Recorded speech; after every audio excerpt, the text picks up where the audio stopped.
কমিটির সংগ্রামী সিনিয়র যুগ্ম মহাসচিব,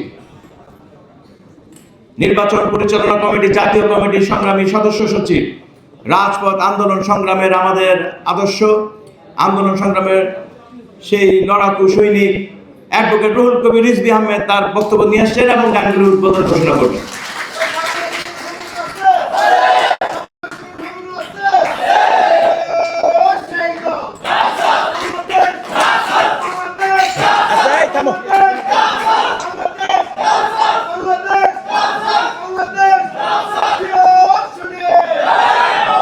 সহযোদ্ধা সভাপতি, বিশিষ্ট অভিনয় শিল্পী হেলাল খান উপস্থিত রয়েছেন, এদেশের এক কীর্তিমান গীতিকার মনিরুজ্জামান মনির ভাই, মঞ্চের সামনে উপবিষ্ট আমাদের এই প্রতিষ্ঠানের ডিজি জনাব রেজাউদ্দিন ইসলামী, আসাদুল করিম শাহীন সহপ্রচার সম্পাদক, নির্বাহী কমিটির সদস্য রয়েছেন, ছাত্র নেতা, স্বেচ্ছাসেবক নেতা, যুব নেতা, আমাদের জাহিদ আউয়াল সব সহ, এবং আজকের এই অনুষ্ঠানে যিনি আমন্ত্রণ জানিয়েছেন, সংগঠিত করেছেন জাসাসের সদস্য সচিব রোকন জাকির হোসেন রোকন সহ উপবিষ্ট সকল শিল্পীরা, অভিনয় শিল্পী থেকে শুরু করে কণ্ঠশিল্পী, কবি, সাহিত্যিক, সবাইকে আমি প্রীতি এবং শুভেচ্ছা জানাচ্ছি। আমি অত্যন্ত যে কথাটি স্ট্যালিন সাহেব বলে গেছেন যে আনন্দিত হই, আমরা আসলেই আনন্দিত হই। এই সাংস্কৃতিক অনুষ্ঠানগুলি মানে দেশের প্রকৃত যে সুর সেটাকে তুলে ধরে তারা তাদের অনুষ্ঠানটা করে একটি বিশেষ মুহূর্তকে সামনে রেখে। যেমন দেখেছি আন্দোলনের সময় মৌসুমীদের গান গাইতে, দেশটা তোমার বাপের নাকি, এটা যেমন বাংলাদেশ এবং বাংলাদেশের সীমানাকে ছাড়িয়ে গেছে, ঠিক তেমনিভাবে এর সাথে আরও যে সমস্ত কবি, সাহিত্যিক, শিল্পী, কণ্ঠশিল্পী, গীতিকার আরও যে সমস্ত গান লিখেছেন, আমাদের সেই কঠিন সময়ে, সেই ভয়াবহ দুঃশাসন এবং আতঙ্কের সময়ে আমাদেরকে উদ্বুদ্ধ করেছে, আমাদেরকে প্রেরণা দিয়েছে, এবং আবারও নিপীড়নের মুখোমুখি হতে কোনোভাবে আমাদেরকে পিছপা করে, আমরা দ্বিধান্বিত হইনি।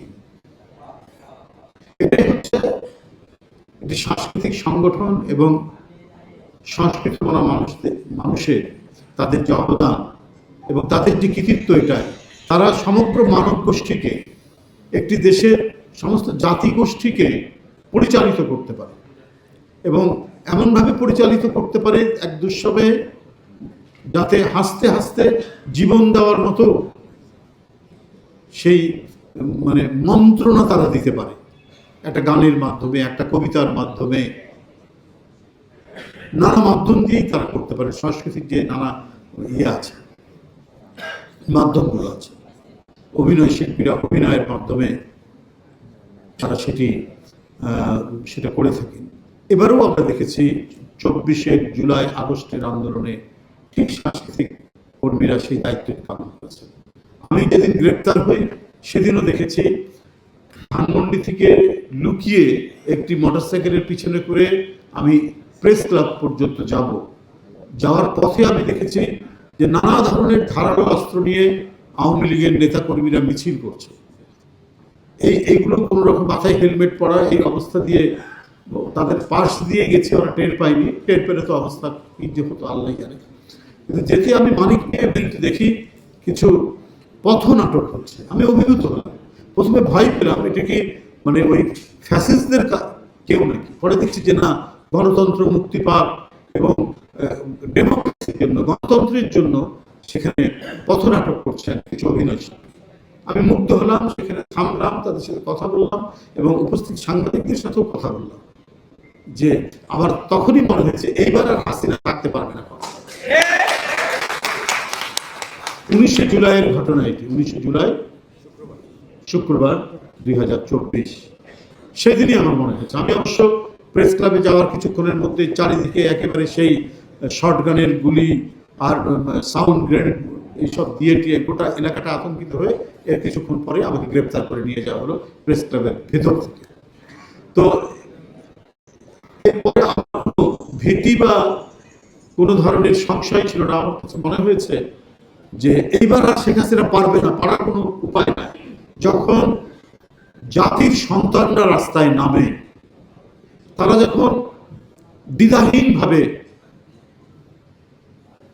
সরকারের বাহিনীর বিরুদ্ধে নিজের শার্টের বোতাম খুলে দিয়ে যেতে পারে, তখন সেই দেশে সেই জাতির ঘাড়ে চেপে বসা কোনো ফ্যাসিস্ট টিকে থাকতে পারে না।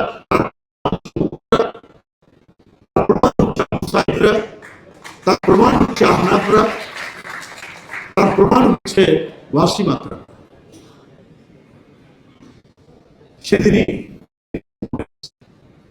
আমি মনির ভাইয়ের সাথে কথা বলছি পাশে থেকে, যে আমরা যখন ছাত্র দলের নাম লেখাই তখন থেকে তালি দিয়ে একটি গান গেয়ে আসে মনের আনন্দে, প্রাণের আনন্দে। এবং আমরা যে ছাত্র রাজনীতি করার আরো বেশি শক্তি পেতাম প্রথম বাংলাদেশ আমার শেষ বাংলাদেশ, এই গানটি গেয়ে গেয়ে হাতে তালি দিতে দিতে আমাদের ছাত্র এবং ছাত্র রাজনীতির শুরু।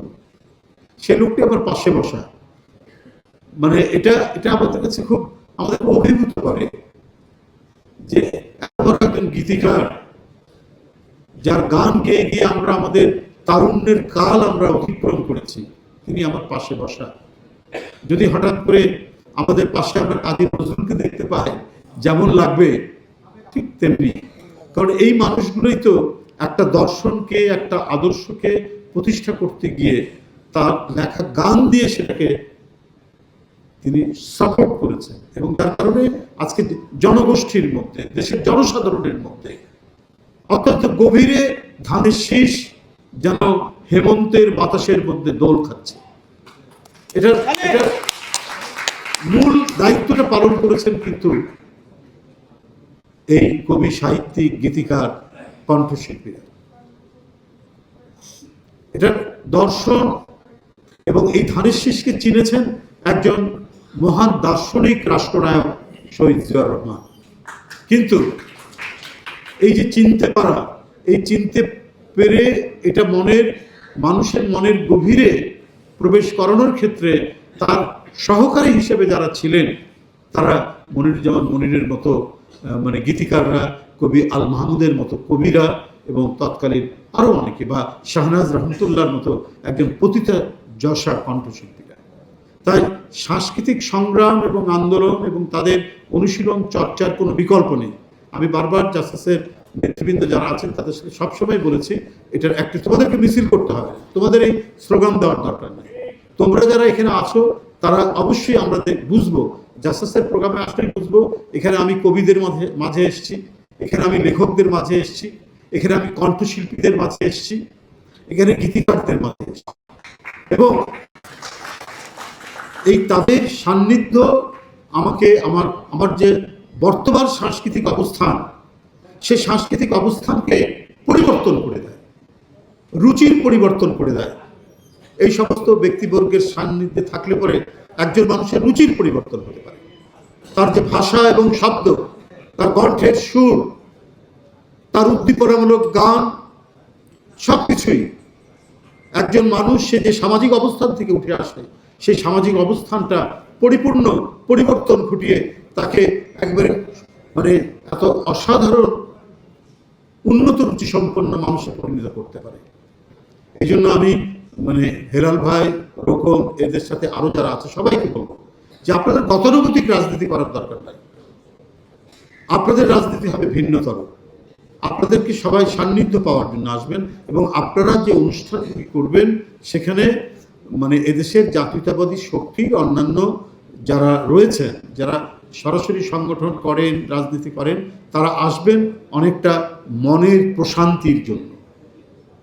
মনের প্রশান্তির জন্য একদিকে, আবার আরেক দিকে সামনে যদি কোনো নতুন সংগ্রাম থাকে সেই সংগ্রামের প্রস্তুতির জন্য। এখন আমাদের সংগ্রাম কি? সামনে নির্বাচন। এই নির্বাচনটা আমাদেরকে একটা সংগ্রামের মতো এরও বিজয় ঘটাতে হবে, কারণ চারিদিকে নানা চক্রান্ত, ষড়যন্ত্র, অপপ্রচার, মিথ্যাচার এবং আজকে প্রযুক্তির মাধ্যমে প্রোপাগান্ডা বট বলে একটা জিনিস তৈরি হয়েছে। এই প্রোপাগান্ডা বট দিয়ে মানুষের চরিত্র হনন, উৎসাহন, অপপ্রচারের যেন শেষ নেই। যারা গণতন্ত্রের জন্য আপসহীন সংগ্রাম করলো, যারা গুপ্ত এবং সুপ্ত হয়ে আওয়ামী লীগের বোরখার নিচে যারা থাকেনি, আওয়ামী লীগের আবরণের মধ্যে যারা থাকেনি, যারা সত্য এবং নয়কে সুস্পষ্টভাবে রৌদ্রালোকের মধ্যে যারা বলেছে, তাদের বিরুদ্ধে আজকে কেন জানি মনে হচ্ছে সুপরিকল্পিতভাবে এক ধরনের মিথ্যা প্রোপাগান্ডা চালানোর চেষ্টা চালানো হচ্ছে। কিন্তু জাতীয়তাবাদী শক্তির শিকড় এত গভীরে, এটা অশ্বত্থ গাছ বা বট গাছের যে শিকড় যত দূরে যায় তার চাইতেও অনেক গভীরের শিকড়। এই শিকড়কে অপপ্রচার দিয়ে, মিথ্যার কোনো ঝলকানি দিয়ে এটিকে ঢেকে রাখা যাবে না, এটাকে নুইয়ে ফেলা যাবে না। এটা একেবারে সোজা মেরুদণ্ড নিয়ে দাঁড়িয়ে থাকবে। আর এই কারণে মূল দায়িত্বটা পালন করতে হবে এই সমস্ত কুৎসা অপপ্রচারের বিরুদ্ধে। আমাদের কবি, সাহিত্যিক, শিল্পী, গীতিকার, অভিনয় শিল্পী, সুরকার যা আছে সবাই মিলে আপনাদের সুললিত ধ্বনি, আপনাদের অত্যন্ত শক্তিশালী শব্দ, সবগুলোকে ব্যবহার করে আমরা এই অপপ্রচারের যে অসাঘাত চলছে সেটাকে আমরা পরাজিত করে আমরা সত্য, ন্যায় এবং ধানের শীষে আমরা বিজয় ঘটাতে সম্পূর্ণ নিশ্চিত। সবাইকে ধন্যবাদ। এবং আমি আজকে